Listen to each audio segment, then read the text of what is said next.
Hey guys, sorry I was having some connection issues. My name is Amber. Today is January 31st and it is time for Family Travel Chat live here on Facebook, which is what we do every Tuesday. I do want to apologize. Last Tuesday I did have my daughter out sick, so I was unable to be on, but I thank you guys for hanging in there and waiting for these travel tips until today. So today we are talking money saving travel tips. I'm going to talk to you about how to save big on accommodations, how to save on travel or transportation once you're in your destination, and also how to save on your food costs. So these are the things that we are talking about today, and that way you guys can save thousands of dollars. I'm also going to be using examples from our Costa Rica trip. I mentioned that trip on my Instagram page, which if you don't follow me on Instagram, I'm global_Munchkins there, and I would love for you to come hang out with me over there and leave me some comments and let me know your pages so I can follow you back. But yeah, so we talked about Costa Rica a little bit on the Instagram page, and so I'm going to be kind of referencing how I use these tips to save us thousands on our Costa Rica trip. So like I said, today is all about money saving travel tips. We're talking about saving on accommodations, saving on transportation once you're in your destination, and saving on your food costs. And that way you're able to be smart, save money, and travel more with your family, which is, what I hope to be able to help people do. For those of you who don't know me, my name is Amber. Hi, Hal. Thanks for joining. I know without spending a fortune is definitely the key, right? We want to travel as much as we can without spending a ton of money. But anyways, you guys can find me. I'm Amber from globalmunchkins.com, and I run a family travel blog. I'm also an avid traveler myself. I love to travel. With 5 kids, though, I've had to get kind of clever about how to travel the world, luxuriously, because who doesn't love to be pampered? But how to do that and save money while I'm doing it. So that's what we're going to be chatting about today. The first thing up is accommodations. So let's chat about how we save on accommodations, right? Vacation rentals are a huge part of saving money, especially if you are going to be a family. Hi, Camille. Thanks for joining. Let me know where you guys are joining from. I would love to know. I'm broadcasting here from Southern California, but I'd love to know where everybody is located. Vacation rentals is a huge way that we've saved money in the past. Being a family, sometimes a one-room hotel room with 2 beds is not really accommodating enough for our family, so we'd have to be purchasing multiple rooms. And the way that we've kind of found a way to save money is to use vacation rentals. So Airbnb, we've had great success with them. I'll leave a link. I have a $20 credit for all of you. You guys can try Airbnb out. But for example, in Costa Rica, the hotels were about $300 a night. And that would include the 2 beds in the room. Well, I've got, me, my husband, and 5 kids. So 2 beds is it's not gonna work. So we found in Costa Rica a 4-bedroom on Airbnb. It only cost $280 a night. So where we would have been spending $600 a night to have the 2 rooms at a decent, luxury hotel in Costa Rica, instead we're paying $280. We have a private pool, 4 bedrooms. The house is immaculate. It's absolutely luxurious, nicer than my house at home. And because the owners were local, they had amazing services, including, we had a woman come in that would make us breakfast every morning. And it was, way cheaper than what we would have spent at a hotel breakfast to have this woman make us this insane spread every morning. And I got to tell you, it was absolutely wonderful. So I highly recommend checking out, vacation rentals if you haven't done that in the past. Oh, awesome. UK, I love that. We absolutely loved our trip to Europe. So nice that you're checking in from the UK, Camille. Thanks for joining. The other ones that we've used in the past are VRBO, and we've also used TripAdvisor. You can actually search for vacation rentals. I know a lot of people don't know that on TripAdvisor as well.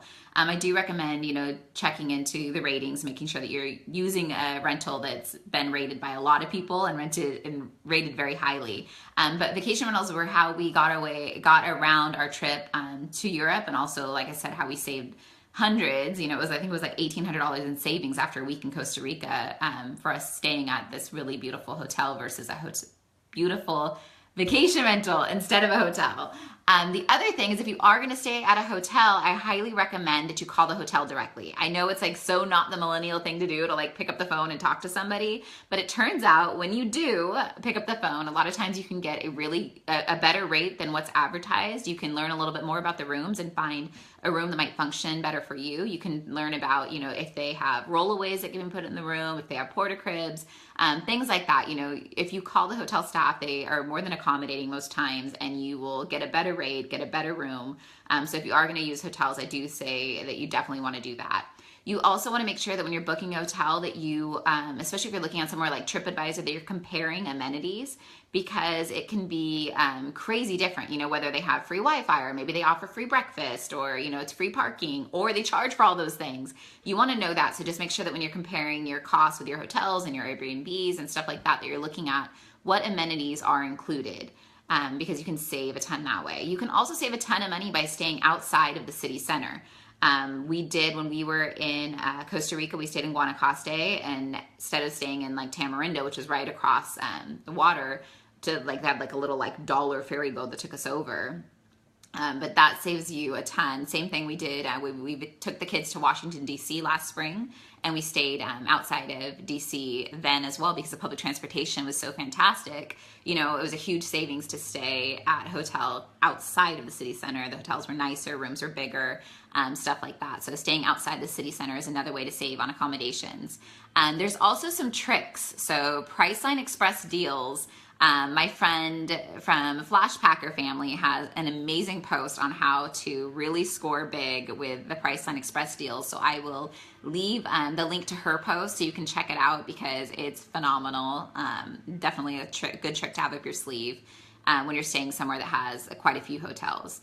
Also membership, make sure that, if you stay at Hilton's or you stay at Marriott's, that you join whatever, e-clubs that they have. Hilton's honors members, you receive things like early check-in, you might get free breakfast, upgrades, room upgrades that they'll give you. So make sure that you pay attention to those memberships. But yeah, so those are great ways to save on accommodations. Like I said, you want to check out all the vacation rentals.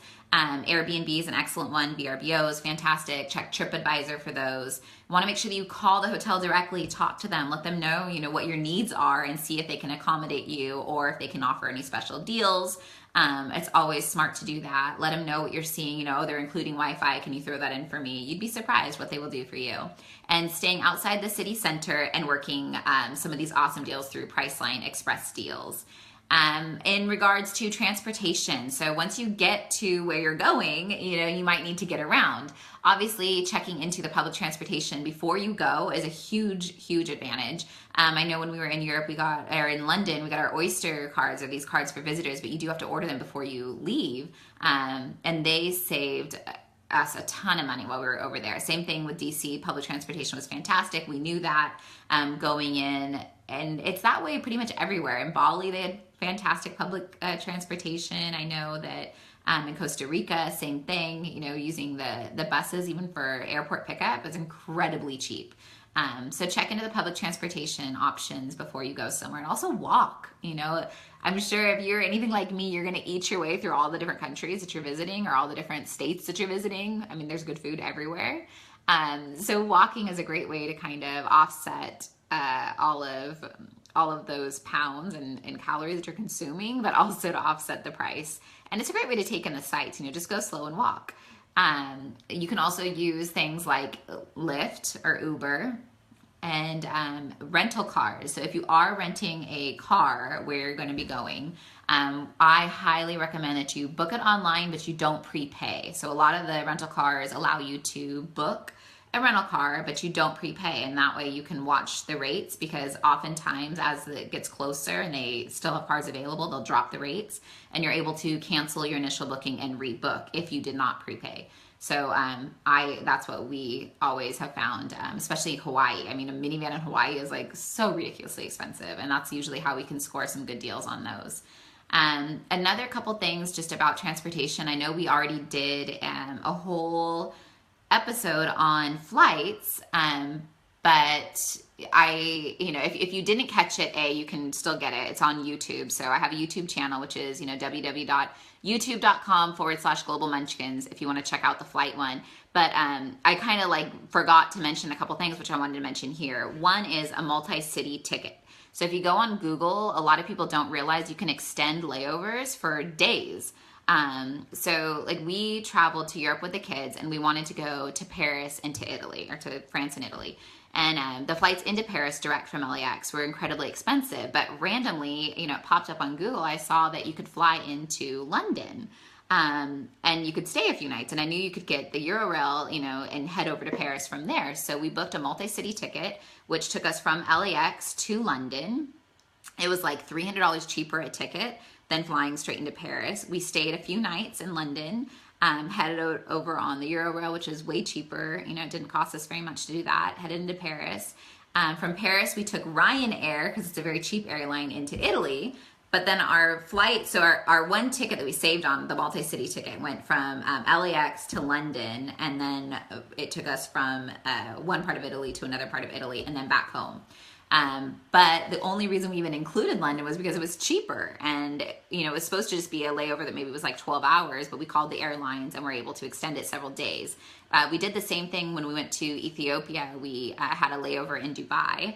I wanted to check out Dubai, so we stayed, called the airlines, and ended up staying several days in Dubai, I think 3 days, so we could check the city out. So you can definitely do that. Oh, again, we did it, and we traveled to Bali. On the way back, we realized we were going to be stopping in Singapore. We're like, hey, let's check out Singapore. They've got that crazy Marina Bay Sands, crazy pool that's way up high.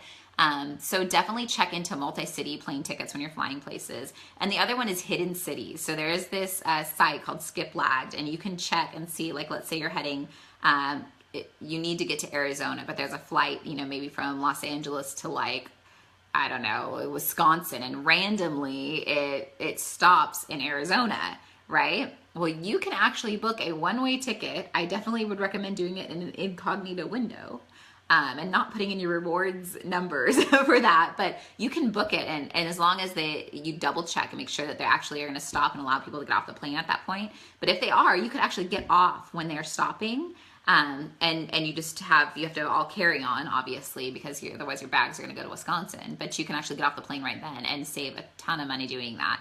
And it works really randomly, but Skiplagged is a great way to check it.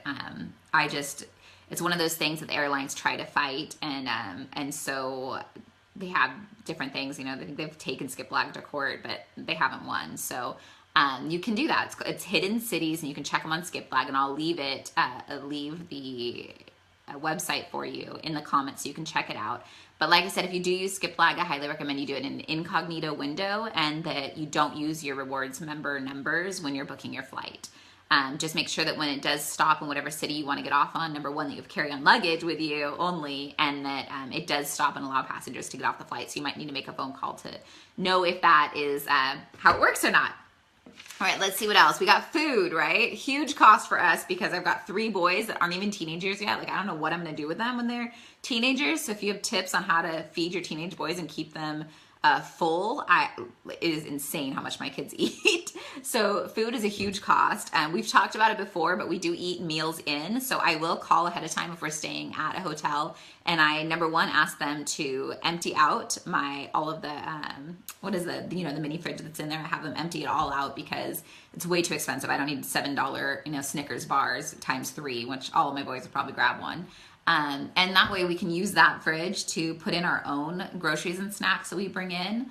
Or I'll ask for a fridge to be brought up to the room. I have said that it's for medicine when it's not. But when I need a fridge in the room, I need a fridge in the room. So a lot of times what we'll do is have at least breakfast in. So we'll buy milk and have cereal or, maybe bagels or something like that.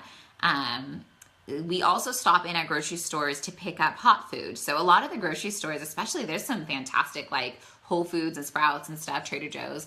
But some of the grocery stores have hot food. So you can do a picnic somewhere, which is fantastic, and enjoy a gorgeous scene and pick up really delicious hot food from the grocery stores. And so that's a great way that we save money is by stopping in at grocery stores and also eating meals in and asking for the mini fridge to be emptied out. or a fridge to be brought up to the room when we're staying in hotels. Obviously, we're staying at a vacation rental. We have a full kitchen usually, which is another benefit of staying at a vacation rental, and we're able to fill that up. I also go on Yelp and I check for happy hours. So whatever city we're going to be in, I'm not going to know about the happy hours. Oh, awesome! You did that in Bermuda. Which one did you do, Camille? You shopped at grocery stores and did picnics, or let me know. We check the happy hours on Yelp, and that way we're able to, head in somewhere and eat way cheaper and get, a bunch of delicious food for like half the cost. It doesn't hurt to have a couple of drinks, as well. It makes it nice. You're on vacation. Heck, live it up. We also check for concierge pricing. So there's been several times where it has paid off to stay concierge. Some concierge levels will offer, breakfast, snack, lunch, another snack. They'll have maybe appetizers around dinner time, and even have like after, kind of like hors d'oeuvre type appetizers, and then have some sort of a sweet treat at the end of the day. And sometimes alcohol is included and sodas are included. So definitely check the concierge pricing, because you'd be surprised at sometimes it can be a savings. Also, obviously splitting adult meals when you're going out is a great way to save. Eating at family style restaurants is another thing that we check into before we go. So research before you go on the food. Make sure you're checking Yelp. Look up what happy hours you can hit. See if the concierge pricing is better, because it may include a ton of food. I know, like when we go to Universal Orlando, we always stay concierge level in Universal because it includes a ton of food. And my kid, we barely have to eat out. So that's a great one. And then eating at family style restaurants, ordering in, stopping in at grocery stores, taking in picnics. Those are all ways we save on food when we travel. Hey, Carolyn, how are you? Thanks for joining. Overall, some other things that I don't know if people know to do is Pinterest is a huge resource for travel. You can follow me there at Global Munchkins, but you can look up all the free things to do. There is so many great bloggers out there that have done the research for you. And if you just look up, free things to do in Phoenix, free things to do in, Niagara Falls, whatever it is that you guys are going to, it's great to know what free things are there, because if you have a few activities, planned that are free, it allows you then to spend some money and do some of the tours on the places that are not free. Hey, Marisa.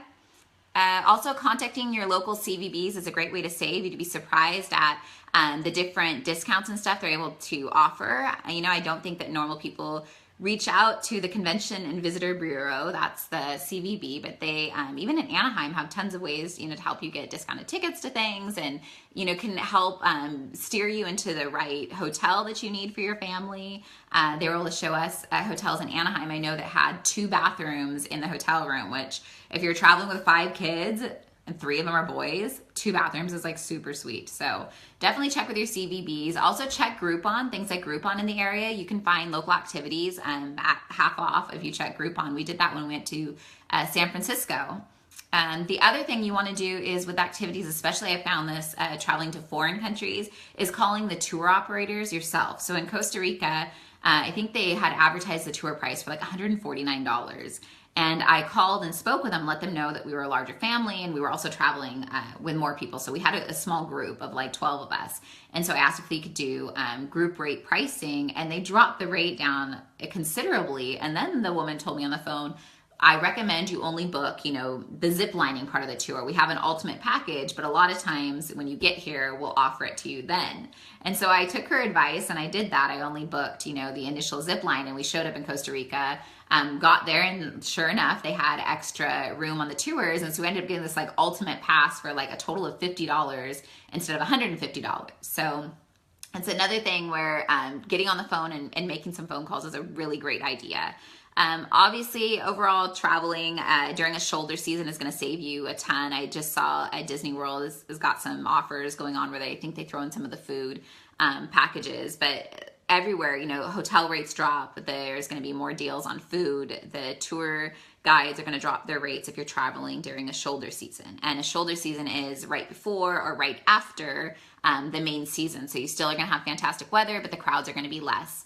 And that's what I highly recommend doing. And then obviously saving on your carry-on, like if you carry on all of your luggage, you're going to save, because now they charge you an arm and a leg for everything on a flight. So pack your own food. It'll taste better, I promise. Like hit up Trader Joe's before you catch your flight. Just make sure you don't have liquids, and peanut butter will count as a liquid. I've made the mistake of trying to pack a peanut butter jar before on the plane, and that doesn't work, so don't do that. But yeah, so that's it. So today we talked a little bit about saving money. We talked about how vacation rentals are a great way to save. Saved us over $1,800 on our recent trip to Costa Rica. And we talked about how calling the hotels and talking to them directly, asking for deals, asking for them to throw things in, asking if you can have, rollaways brought into the room. Those are all great ways to make sure that you get what you need at a price that you should be paying. We talked about making sure that you check into public transportation. Do we book 2 rooms when staying at Universal? Kim Harvey's asking me. So yes, we do have to book 2 rooms when staying at Universal. Most times because we're so big, but had we had maybe 4 kids, maybe if we didn't have the baby and when they were a little bit smaller in size, we did just book 1 room, and I would call and I would talk to the concierge before. And sometimes I would say we've been known to not let them know the number of kids total that we're bringing. So, do what you got to do, Kim. I think it just depends on what you're okay with. So we have stayed at concierge levels where, I think it was maybe 4 max in the room, and we had 5 at the time. But, we do it. We had to do it to travel. So I think it depends on if you're going to be comfortable in the room. Some of the concierge levels have allowed us to have the 2 bedrooms and a rollaway, and Universal's one of them. So I would check and see what they say. That's what I'm talking about. Getting on the phone and talking to the customer service at the hotels, it can do wonders because they can let you know what they're okay with. And sometimes the website might say that the max in a room is 4, but when you call and talk to them, they will tell you a whole different story. They'll be like, oh no, we can put 2 rollaways in there, it's no problem. Or you can have 1 rollaway plus a porta crib. So definitely get on the phones and calls. So we talked about, let's see. You're welcome, Diane. Thank you so much for joining. So we talked about vacation rentals are a great way to save, talking to the hotels directly. We talked about taking public transportation and researching it in advance to know what your options are. We talked about walking, using Lyft, and also with rental cars to not prepay for that rental car price, to book it in advance, but don't prepay because when it drops, you can cancel and rebook just fine. We do that to save a lot. And then also on food, we talked about having them empty the mini fridge before you get there. That way your kids don't get into the $7 M&Ms and Snickers bars. And that way you can use that fridge to pop in your own milk and stuff. And that way you can eat breakfast maybe in your room.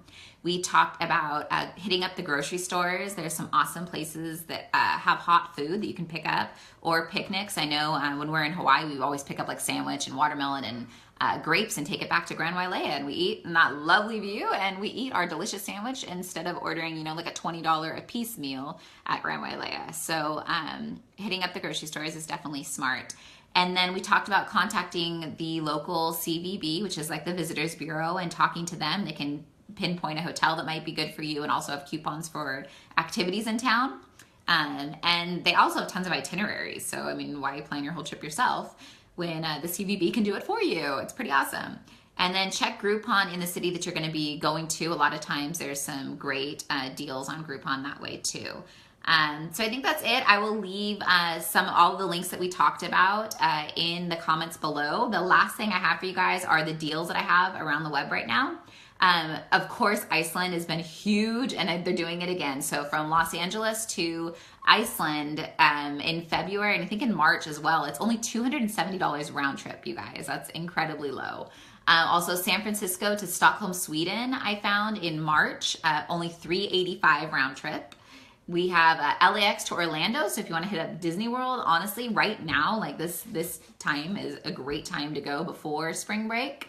And it's only $57 one way, LAX to Orlando, so it's $119, $120 round trip flight. So that's a fantastic deal. And like I said, Disney, actually, I just saw some deals for them. So if you're heading to Disney World, that's a great flight. Also, people that were going to Costa Rica, Los Angeles to Costa Rica for only $381 round trip. There was dates mid-February through mid-March. Also a great time to go. And there's San Francisco to Milan for only $513 round trip. And that's in late summer.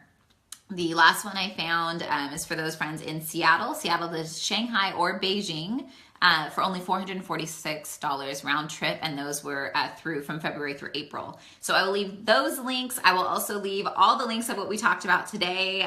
If you guys have any questions when it comes to family travel, please join me on Facebook. I'm Global Munchkins on there. Join me on Instagram. I'm global_munchkins. Email me, amberm@globalmunchkins.com. And ask me your family travel questions. I absolutely love, love, love to help you. If I haven't been to the destination, I can promise you I have a whole bunch of family travel blogging friends that have, and I can point you in the right direction. So thank you so much for joining, you guys. Meet me back here next Tuesday, 10 a.m. Here on Facebook Live for Family Travel Chat Tuesday. Thank you so much, everybody, for joining. It's been great chatting with you. And if you have any sleep tips, mamas out there, for a 3-year-old that decided that she's not going to sleep anymore through the night and in the morning, I would love to hear your sleep tips too. So let's be friends. Let's chat. All right, guys. Thanks so much for joining. Goodbye.